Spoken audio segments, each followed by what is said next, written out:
Hey everyone, Pastor George here with today's Bible study recap. And today in Bible study we did Judges 14. So I'm wearing my Samson shirt, by the way, today. Very appropriate because we're continuing on with the story of Samson.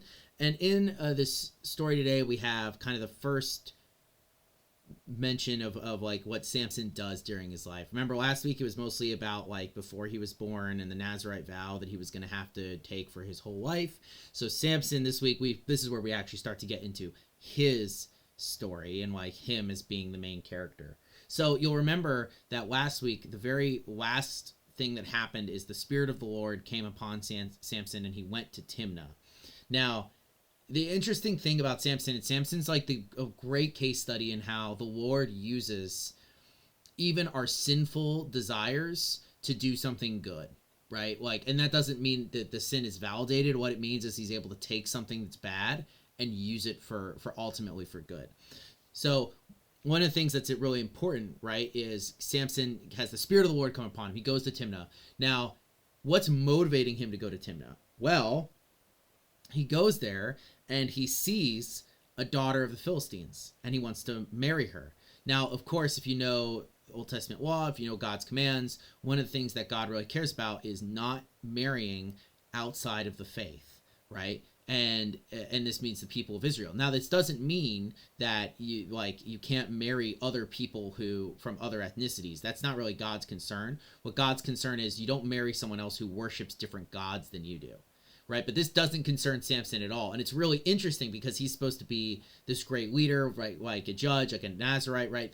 He's supposed to do great things, but like what motivates him is his desire for this woman. And there's this recurring thing, right, where he tells that his parents that he wants her, and his father and mother are like, no, you can't do that. You're not supposed to have a wife from among them, right? And he says, go get her for me, for she is right in my eyes. And I think that's really an important thing. It's a big theme in the book of Judges, especially near the end. You'll see a lot of this right in my eyes type of language. It happens again in this chapter, is this idea that Samson like knows or doesn't care what the Lord says because she's right for him. Like he determined that what she's good be good is she's right for him.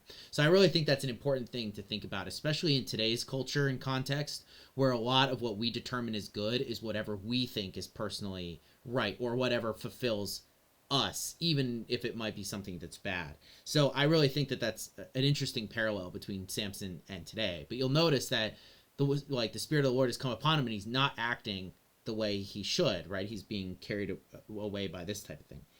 So anyway, like, and then the author of Judges comes in to say, this is the Lord using this as an opportunity against the Philistines.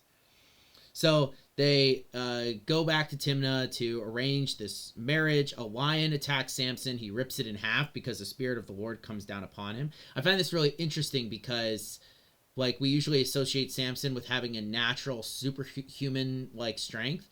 But when he does these things in the Bible, it's actually mostly because the Spirit of the Lord comes upon him. It's not like this is a natural ability that he has to just rip things in half, which is kind of how we usually see it. We usually picture him like a really strong guy, which is not to say he wasn't, obviously, but like the idea here is that the Spirit of the Lord is what allows him to do these really big feats of strength, not his own power or things like that. So he kills this lion, right? And he then he goes back. It remarks that this woman is right in Samson's eyes, and he comes and he comes to take her, and he sees the lion and the honey that the bees have turned the dead carcass into a nest or a hive. So there's honey growing in the lion, and he uses this later.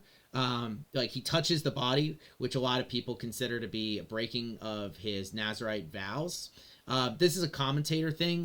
There's a lot of debate about whether or not this is actually breaking his vows, but it's one of the things that people kind of point to, because you're not supposed to impurify yourself by touching dead bodies, which he does because he touches the lion's body. So anyway, he's eating this honey, right? And so the man goes to set up the marriage. Samson prepares the feast. Again, people think this is maybe Samson getting drinks and stuff like that, which again would be a violation of his vows, although it's not explicitly stated. So I think that's kind of up into your own commentary there.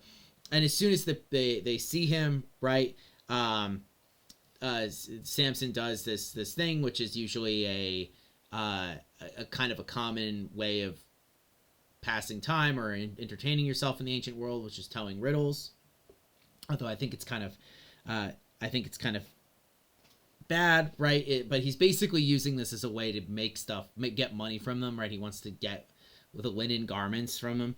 So he tells them this riddle. He says, "Out of the either came something to eat. Out of the strong came something sweet." Now that's the ESV's rendering. Like it doesn't. It's not quite that easy. Like it's that's how we make it in English, like to sound like a riddle in English or something like that.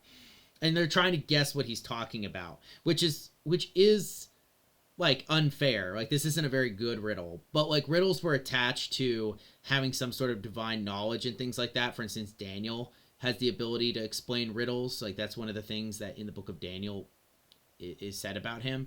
And Solomon is said Queen Sheba poses riddles to Solomon. And it's kind of like to show that you have some sort of divine wisdom, that you're able to answer these things. So they can't figure out what he's talking about. Of course they can't, because he's the only one that saw this thing, besides maybe his parents. So how is he going to figure it out? And so his wife, they say they're going to kill his wife and burn down her house or whatever. And so she runs to Samson and tells him, "Hey, you need to just tell me what the answer is." So she tells the answer to them.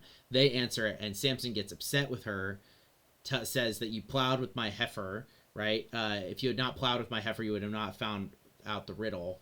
Again, heifer being his wife, right? And so the Spirit of the Lord comes upon him. This is how God uses him to enact justice, right? He goes to Ashkelon, which is a Philistine city, and he strikes down 30 guys there in order to take the spoil from them and give the garments to the Philistines.